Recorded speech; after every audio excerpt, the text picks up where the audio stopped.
Hello အားလုံးပဲမင်္ဂလာပါဗျာ MM Silo ကနေပြန်လဲကြိုဆိုပါရစေအခုနောက်ပိုင်း CapCut version တည်တည်မှာ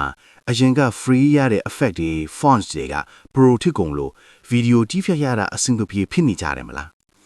အဲ့ဒီအတွက်ဒီနေ့ video မှာတော့ features တွေအကုန်လုံးကိုအရင်လိုပဲ free သုံးလို့ရမယ် CapCut version အဟောင်းတွေကိုဘယ်လို Andy ကင်းရှာဖွေ download လုပ်မလဲဆိုတာပြသပေးတော့မှာဖြစ်လို့ video လေးကိုအဆုံးထိလိုက်ကြည့်ပေးကြပါဦးဗျာSilo Knowledge Sharing Channel စလိုက်အောင်ဗျာပထမဆုံးအနေနဲ့ဖုန်းထဲမှာရှိတဲ့ browser တစ်ခုတည်းကိုဝင်ရပါမယ်ကျွန်တော်ကတော့ Chrome browser ထဲကိုပဲဝင်လိုက်ပါမယ် browser ထဲကိုရောက်ပြီဆိုရင်ကျွန်တော်တို့ဒီ search box မှာ CapCut old version ဆိုပြီးရိုက်ထည့်လိုက်ပါအဲ့မှာဒီထက်ကိုရောက်ပြီဆိုတာနဲ့ကျွန်တော်တို့ဒီမှာအပေါ်ဆုံးမှာ up to down ဆိုတဲ့ website ထဲကအဲ့ website ထဲကိုဝင်ပါမယ်ဒီမှာကတော့နှစ်ခုပြထားရဗျ up to down ဆိုတဲ့ website ရယ် APK Viewer ဆိုတဲ့ website ဒီ website နှစ်ခုကတော့စိတ်ချရတဲ့ website တွေဖြစ်ပါတယ်အဲ့မှာကျွန်တော်အပေါ်ဆုံးက up to down ဆိုတဲ့ website ကိုဝင်လိုက်ပါမယ်နှိပ်လိုက်ပါဒီထက်ကိုရောက်ပြီဆိုရင်ကျွန်တော်တို့အောက်ကိုနည်းနည်းဆွဲလိုက်ပါဒီမှာဆိုရင်ကျွန်တော်တို့မြင်တွေ့ရတဲ့အတိုင်းကျွန်တော်တို့ဒီမှာနောက်ဆုံး update က 60.8.0 သူက February 4 ရက် 2026 ကထွက်ထားတာဗျသူတောက်လျှောက်ထွက်ထားတဲ့ update တွေကိုဆင်လိုက်တွေ့ရမှာဖြစ်ပါတယ်အဲ့မှာကျွန်တော်တို့ကအောက်ကိုဆွဲလိုက်ပါဆွဲပြီးတော့ကျွန်တော် CMO ဆိုတော့နှိပ်လိုက်ပါ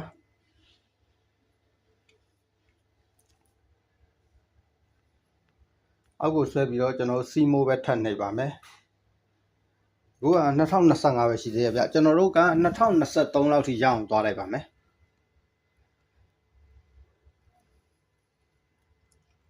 ထပ်နှိပ်ပါကျွန်တော်ဒီနေရာမှာတခုသတိပေးချင်တာကတော့ကျွန်တော်တို့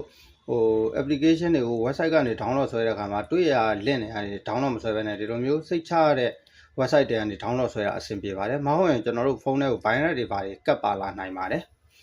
အဲ့ဒါလေးတစ်ချက်သတိပေးတာပါဗျ2023လောက်မရောက်မချင်း CMO စက်တိုက်နှိပ်ရမှာဖြစ်ပါတယ်ကျွန်တော်တို့အခုနောက်ပိုင်း version တွေမှာဟိုအရင်2023လောက်ကနေ free ရတဲ့ application တွေကအစား pro အဆန်ပေးပြီးမှသုံးရမယ်ဆိုပြီးဖြစ်နေပါတယ်အဲဒါကြောင့်မလို့ကျွန်တော်တို့ကဟို version အဟောင်းကိုပြန်ပြီးတော့ download ဆွဲပြီးတော့တချို့ဟာတွေကိုပြန်သုံးလို့ရအောင်လုပ်မှာဖြစ်ပါတယ်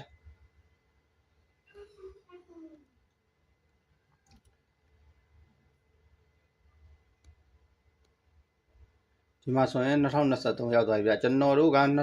2023ဒီမှာ December လောက်က application တစ်ခုကိုနမူနာ download ဆွဲပြပါမယ်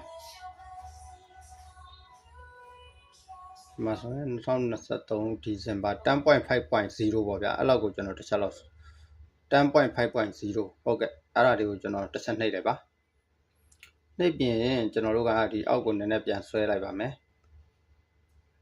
ခဏဆောင်ပါကျွန်တော်တို့ဒီမှာdownload ဆွဲရမယ့်နေရာလေးပွင့်လာပါလိမ့်မယ်အဲဒီမှာရပြီဗျအဲ့ဒါဆိုရင်ကျွန်တော်တို့ဒီကောင်လေးကိုတစ်ချက်နှိပ်လိုက်ပါနှိပ်ပြီးဆိုရင်ပြီးရင်ဒီမှာ download account ဆိုတာနှိပ်လိုက်ပါကျွန်တော်အဲ့ download ဆွဲထားတဲ့ဟာကိုဘယ်မှာကြည့်လို့ရလဲဆိုရင်ကျွန်တော်တို့ဒီ download အဆက်ကလေး30ကိုနှိပ်လိုက်ပါနှိပ်ပြီးကျွန်တော်တို့ဒီမှာ download ဆိုတဲ့ဟာကိုနှိပ်လိုက်ပါအဲ့ဒါဆိုရင်ကျွန်တော်တို့ဒီမှာအပေါ်ဆုံးမှာ CapCut 10.5.0 application ကိုဒီမှာ download ဆွဲနေတာကိုတွေ့ရမှာဖြစ်ပါတယ်ကျွန်တော်တို့ဒီမှာအပေါ်ဆုံးမှာဒီကောင်လေးပြည့်သွားပြီဆိုရင်ပုံမှန်တိုင်းကျွန်တော်တို့ဒီကောင်လေးကိုတစ်ချက်နှိပ်ပြီးတော့ install လုပ်လိုက်ရင်ကျွန်တော်တို့ဖုန်းထဲကိုရောက်လာမှာဖြစ်ပါတယ်ဒီနေရာမှာတခုသတိထားရမှာကျွန်တော်တို့က old version ကို down ထားတာဖြစ်တဲ့အတွက် Google Play Store ကနေ update တွေပါတယ်တောင်းလာတာမျိုး update တောင်းတဲ့အခါကျွန်တော်တို့က update လုပ်လိုက်မိတာမျိုးဆိုရင်တော့ old version ကဆက်သုံးလို့မရပဲဖြစ်သွားပါလိမ့်မယ်ကျွန်တော် old version ပဲသုံးမှာဖြစ်တဲ့အတွက်ကျွန်တော်တို့ Google Play Store ကနေ update ပိတ်ထားတဲ့နည်းလေးကိုပါကျွန်တော်တစ်ချက်ပြောပြပေးပါမယ်အဲ့အတွက်ကျွန်တော်တို့က Play Store ထဲကိုဝင်ရပါမယ် Play Store ကိုနှိပ်လိုက်ပါနှိပ်ပြီးတော့ကျွန်တော်တို့ဒီမှာညာဘက်အပေါ်ဆုံးထောက်မှာရှိတယ်ဗျကျွန်တော်တို့ profile icon လေးရှိတယ် icon လေးကိုကျွန်တော်တို့တစ်ချက်နှိပ်လိုက်ပါနှိပ်ပြီးရင်အောက်ကိုနည်းနည်းဆွဲလိုက်ပါဗျပြီးရင်ဒီမှာ setting ဆိုတာရှိပါတယ် icon ကိုတစ်ချက်နှိပ်လိုက်ပါ နှိပ်ပြီးရင် setting ထဲကိုရောက်ပြီဆိုတာနဲ့ကျွန်တော်တို့ဒီ preference ဆိုတာရှိပါတယ်အဲ့ကောင်လေးကိုတစ်ချက်နှိပ်လိုက်ပါနှိပ်ပြီးတာနဲ့ကျွန်တော်တို့ကဒီမှာ auto update application ဆိုတာရှိပါတယ်အဲ့ကောင်လေးကိုတစ်ချက်နှိပ်လိုက်ပါနှိပ်ပြီးတော့ကျွန်တော်တို့ဒီမှာဆိုရင်အောက်ဆုံးမှာရှိတဲ့ don't auto update application ဆိုတဲ့ဟာလေးကိုကျွန်တော်တို့ဒီလိုမျိုးအမှန်ကျလေးထားပေးလိုက်ပြီဆိုတာနဲ့ကျွန်တော်တို့ Google ကနေပြီးတော့ update တောင်းတဲ့ကိစ္စတွေလည်းအဆင်ပြေသွားပါလိမ့်မယ်ကျွန်တော်တို့ဗီဒီယိုရှင်းသွားမှာဆိုတဲ့အတွက်ကျွန်တော် CapCut application ကို download တော့ဆွဲပြီးသွားပြီဗျာအဲ့ကောင်ကို install လုပ်တဲ့နေရာတော့အားလုံးပဲလုပ်တတ်မယ်ထင်ပါတယ်အဲ့ကောင်လေးတော့ကျွန်တော်လုပ်မပြတော့ဘူးဗျာကျွန်တော်တို့ဒီမှာ auto update install လုပ်မယ်လုပ်ပြီးသွားတယ်ကျွန်တော်တို့ဒီမှာ auto update ကိုပိတ်ထားမှာဖြစ်ပါတယ်တခုသတိပေးချင်တာလူချင်းမင်းတို့ဖုန်းထဲမှာငကောက CapCut application ရှိတယ်ဆိုရင်အဲ့ထဲကလူချင်းမင်းတို့လောက်ထားတဲ့ video file data တွေကို backup လုပ်ထားဖို့ကျွန်တော်သတိပေးချင်ပါတယ်ပြီးရင်ကျွန်တော်တို့ O version ကို download ဆွဲရမယ်ဆိုရင်ငကိုရှိတဲ့ version ကို uninstall လုပ်ထားရမှာဖြစ်ပါတယ်လုပ်ပြီးမှဆွဲရမှာပါအားလုံးပဲအဆင်ပြေကြပါစေဗျာကျေးဇူးတင်ပါတယ် Don't forget to like, comment, and subscribe.